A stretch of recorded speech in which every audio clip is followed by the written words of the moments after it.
নমস্কার বন্ধুরা। আজকে 6ই জানুয়ারি 2025। আজকের দিনে দাঁড়িয়ে আমি আমার ইনভেস্টরদের উদ্দেশ্যে কয়েকটি কথা বলছি, যেটা বর্তমান পরিস্থিতিতে খুবই গুরুত্বপূর্ণ। আশা করি সবাই একটু মন দিয়ে শুনবেন। ওয়ারেন বাফের নাম সবাই শুনেছেন। ওয়ারেন বাফে বলেছিলেন যে স্টক মার্কেট হলো এমন একটা ইনস্ট্রুমেন্ট যেখান থেকে অধৈর্য মানুষদের কাছ থেকে টাকা পয়সা ধৈর্যশীল মানুষদের দিকে স্থানান্তরিত হয়। আর একটা কথা উনি বলেছিলেন যে সবাই যখন ভয় পেয়ে মার্কেট ছেড়ে পালাবে, মানে বেচবে মার্কেটে, তখন কিন্তু আপনি ক্রয় করার কথা ভাববেন। এইবার এইরকম পরিস্থিতিতে দাঁড়িয়ে, আজকের পরিস্থিতি দাঁড়িয়ে আমি এই কথাটা বলছি কেন, আজকে মার্কেট যখন ওপেন হয় সেন্সেক্স নিফটি, তখন কিন্তু পজিটিভলি ওপেন হয়েছিল। তারপর কয়েকদিন ধরে যে চীনে এইচএমপিভি ভাইরাসের খবর পাওয়া যাচ্ছিলো যে ওখানে প্রচুর মানুষ আক্রান্ত হচ্ছে।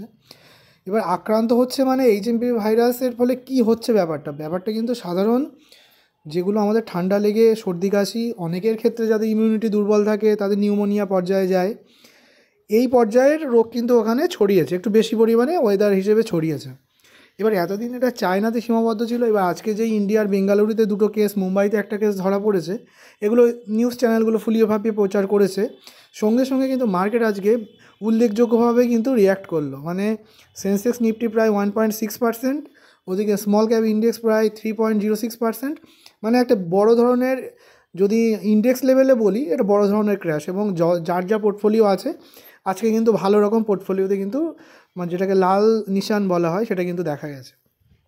এবার এই পরিস্থিতিতে আমি একটা কথা বলতে চাই যে এইচএমপিভি যে ভাইরাস, এটা কিন্তু কোনো অজানা নতুন ভাইরাস নয়।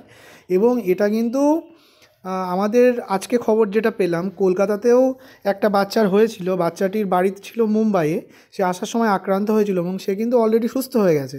তার ডাক্তার বলেছেন হ্যাঁ কিছু উপসর্গ ছিল, সেই অনুযায়ী চিকিৎসা করেই সুস্থ হয়ে গেছে। সুতরাং এখানে প্যানিক হওয়ার কিছু নেই।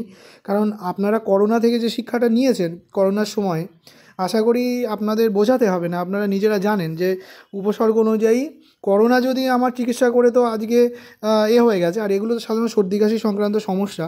এবং বলা হচ্ছে যে গরম পড়লে এই ভাইরাসটা কিন্তু প্রাদুর্ভাব অনেকটাই কমে যায়। কিন্তু তবু আজকে মার্কেটে এত পরিমাণে প্যানিক সেলিং হলো কেন? কারণ মার্কেটে আমরা যতবার একটা কথা বলি এখানে, কারণ সবাই তো আর ইনভেস্টমেন্টের ব্যাপারে একটা স্ট্র্যাটেজি ফলো করেন না। আমি যেমন আমার ইনভেস্টরদের একটা কথা বলেছি যে আপনারা যে টার্মে ইনভেস্ট করেছেন, যে লং টার্মে 10 বছর থেকে 15 বছর, এর মধ্যে যা কিছু হয়ে যাক আপনি বেচার কথা ভাববেন না। যদি মার্কেট 25% বা 25 এর বেশি যদি পড়ে, 25% মিনিমাম যদি পড়ে, তখন আপনার কাছে যেটুকু আছে, যদি মনে করেন যে পয়সা বাঁচিয়ে আমি কিছু টাকা রাখতে পেরেছি, সেটা আপনি তখন, আমি আপনাকে বলবো আপনি তখন নতুন ইনভেস্ট করবেন, যাতে আপনার অ্যাভারেজ করতে সুবিধা হয় বা কম দামে কেনার একটা সুযোগ আপনি পান। কিন্তু সেলিং করার কথা কখনোই ভাববেন না। কিন্তু আজকে দেখুন কত সেলিং এসেছে।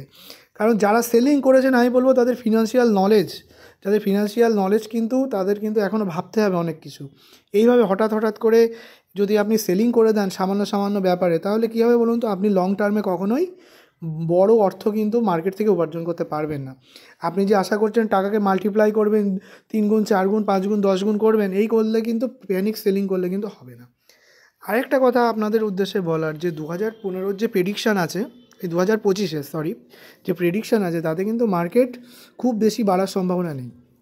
31শে ডিসেম্বর 2024 সেন্সেক্স নিফটি যেখানে ছিল সেখান থেকে আপনি 10 to 18% কিন্তু, সবাই যেটা বলছে, মানে বিভিন্ন অ্যানালিস্টরা বা যারা ব্রোকারেজ ফার্ম বলুন বা যারা এই বিষয়ে অভিজ্ঞ, তারা কিন্তু বলছেন 10 to 18% আপনি এক্সপেক্ট করতে পারেন। খুব বেশি আশা নিয়ে চলবেন না। যদি বেশি পান সেটা আপনার পক্ষে ভালো। আর সবথেকে বড় কথা, এই যে বছরটা এটা কিন্তু ভোলাটাইল থাকবে। মানে সামনে ট্রাম্প নতুনভাবে নির্বাচিত হয়েছেন, এখনও তো উনি পদে বসেননি। বসার পর তার কিছু কিন্তু বিজনেস, বিভিন্ন যে আন্তর্দেশীয় বিভিন্ন দেশের মধ্যে যে ব্যবসা বাণিজ্য, তার উপর বিভিন্ন দেশের উপর তিনি বিভিন্ন ট্যারিফ লাগাতে পারেন এমন কথা কিন্তু হচ্ছে। এরকম যদি হয় অনেক ক্ষেত্রে কিন্তু কিছু বিজনেস হ্যাম্পার হবে, মার্কেটের উপরে একটা প্রভাব পড়বে। তারপরে রেট কাট অনেক ব্যাপার আছে। আমাদের কদিন পরে বাজেট আসছে। মার্কেট কিন্তু এই বছর ভোলাটাইল থাকবে। এই ভোলাটাইল থাকার ফলে কী হবে, আমি আমার ইনভেস্টরদের একটাই কথা বলতে চাই, যে প্রতিদিন পোর্টফোলিও খুলে দেখা বা প্রতি সপ্তাহে পোর্টফোলিও খুলে দেখা, এগুলো কিন্তু করবেন না। এতে কী হবে, আপনার মানসিক চাপ বাড়বে, আপনার ডিসিশান ভুল হতে পারে। এই করলে অনেক কিছু মনে হবে, মানে এমন সিচুয়েশান আসবে আপনার মনে হবে যে আমি সব টাকা মার্কেট থেকে তুলে নিই। আজকে ভাবুন যারা করোনার সময় সেলিং এসেছিল তারাই কিন্তু করোনার পর টাকা 3 গুণ 4 গুণ করতে পেরেছেন, যারা কিন্তু করোনার সময় বেঁচে বেরিয়ে যাননি। যারা বেঁচে বেরিয়ে গেছেন তারা কিন্তু লস বুক করে বেরিয়ে গেছেন, এটা সবসময় মনে রাখবেন।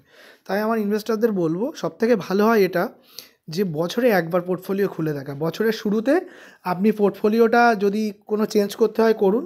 আমি আমার ইনভেস্টরদের বলি আপনার যে টাকা ইনভেস্ট করা আছে আপনি বছরে একবার 31শে ডিসেম্বর বা 1লা জানুয়ারি যে কোনো একদিন প্রতি বছরে খুলে দেখবেন। যদি দেখেন এবার কত বাড়লে তো কোনো চিন্তাই নেই, যদি দেখেন মার্কেট আগের বছরের থেকে কিছুটা মানে করে কমে গেছে 5% 10%, যদিও খুব রেয়ার হয় 10% মিউচুয়াল ফান্ডের পোর্টফোলিও এক বছরে কমে যাওয়া খুব রেয়ারই আছে।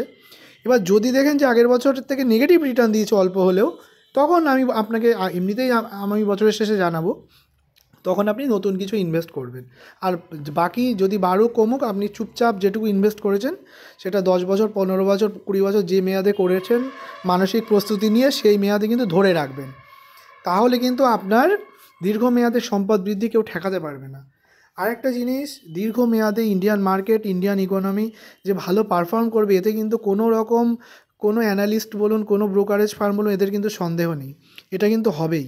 সুতরাং মাঝখানে যতই ওঠানামা আসুক তাহলে আপনাদের কিন্তু ধৈর্য ধরে মার্কেটে ইনভেস্টেড থাকতে হবে। তাহলে চড়াই উতরাই পেরিয়ে একদিন আপনি টাইগার হিলের যে সানরাইজ, স্বর্গীয় যে সানরাইজ সেটা উপভোগ করতে গেলে আপনার কিন্তু চড়াই উতরাই পেরোতে হবে এবং ধৈর্যশীল থাকতে হবে। এটুকুই বললাম সবাইকে।